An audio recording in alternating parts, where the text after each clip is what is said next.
Hi guys, welcome to the Gun Shop with me, John, and today we're going to be having a look over this, the Webley 950 series Sporter 12 bore 28 inch. First off, let's have a look over her and see what you get for £650.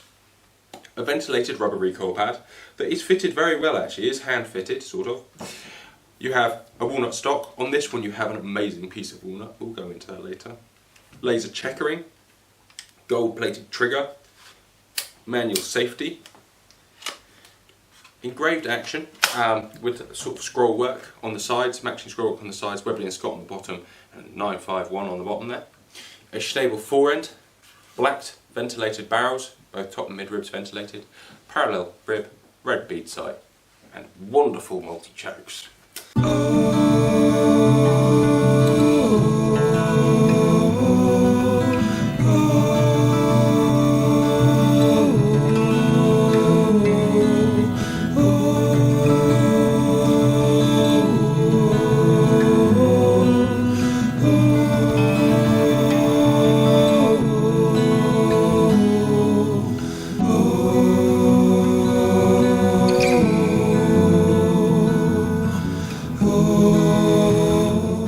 So, Webley and Scott, let's start with Webley and Scott. Webley and Scott are more of a holding company now, you know, some of their guns are made in Italy, but this one is made in Turkey. There's nothing wrong with the Turkish gun market. They were once upon a time the biggest gun makers in the world, and they are getting back that way. You can get great value for money, some great reliability, and actually all you're doing really is you're chopping out costs from other people. Yes, this is perhaps not going to be, I'm not saying that this is the same as a £1,200 gun, but I'm saying that it's still good value at £650. It's still a good working gun.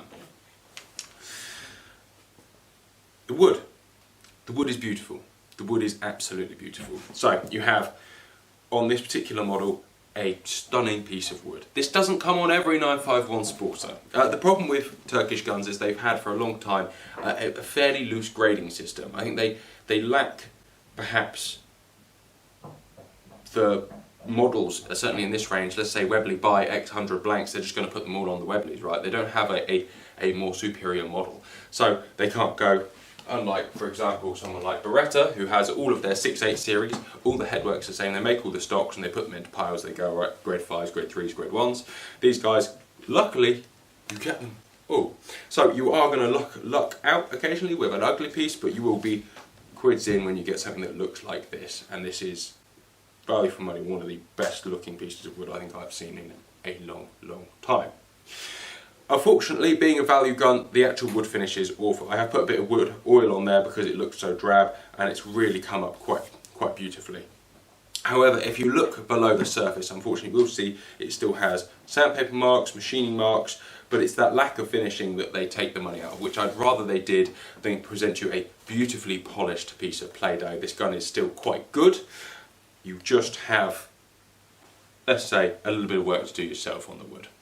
That's manageable, right, for something that looks this good. The laser checkering is good, it's clean, it's crisp, it's a lot of checkering, but the grip is good.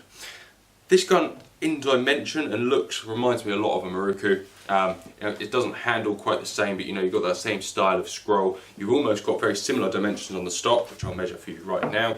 So, the stock dimensions are 1.5 and 2 1/4. A good amount of drop actually, a little bit more perhaps at the toe than standard, but it comes up very well. This gun is a left-handed example, so a bit unusual perhaps, but it could be bent back right-handed. It would have been nice perhaps on the Sporter model to see a palm swell added, but you know, extra expense, extra machining, and that's fine. You know, it's £650, you can't expect it to have all of the features you would have. It's just greed, I suppose, comes into play.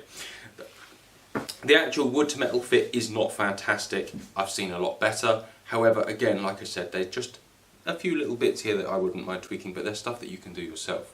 It's not insane hard work. And it's not anything that will affect the way the gun shoots.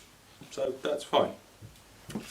The action itself, good, solid, quite reliable. There's a few issues personally. I think the engraving could have been doing with a bit deeper. It's more of just an etched surface, and it's great, just fine. But it would be nice perhaps to see a little bit more I always get greedy when it comes to budget guns and expect more perhaps than a value's worth. The metal to metal fit around the action head isn't bad. It's a good solid gas type fit, and for me that is very important obviously. It's just, again, the finishing around the edges here, the actual size of the action, fitting around the action to the fore end is alright. You know, the metal to metal fit on the fore end here is okay, and the whole thing it's okay in terms of finish. And I don't want to sound too negative about it because it's £650. However, I am also aware when people spend £650 that you also want to know what you get for your money. I'm not going to stand here and say it's the best gun in the world. It is an amazingly good gun for £650. The barrels are quite good. They are, however, quite heavy, and as such you do lend yourself, even in a 28-inch, to a quite front heavy gun. For the cost of a rebalance, which is very cheap, you could add a bit of weight to the back and you could sort of spice this whole thing up.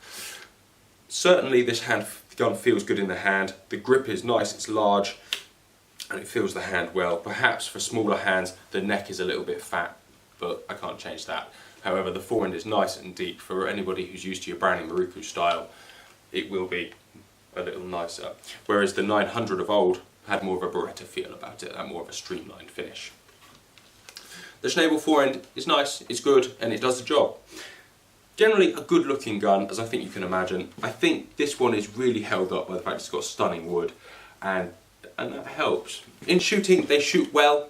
Reliability, they're okay. You know, we had a couple of the first ones that came through back, and we're going to be honest about that, but they were small issues, they were fixable issues, and they get fixed.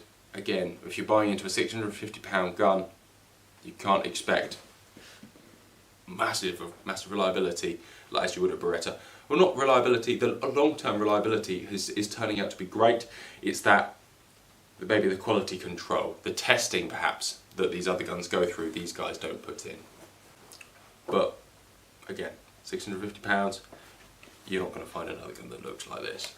They shoot well, they look good, and really you buy this gun to shoot it, not to stare at it. So, maybe we should focus more on that. They shoot well, the trigger pulls are very, very crisp for a £650 gun. A touch spongy perhaps, but not long or nasty.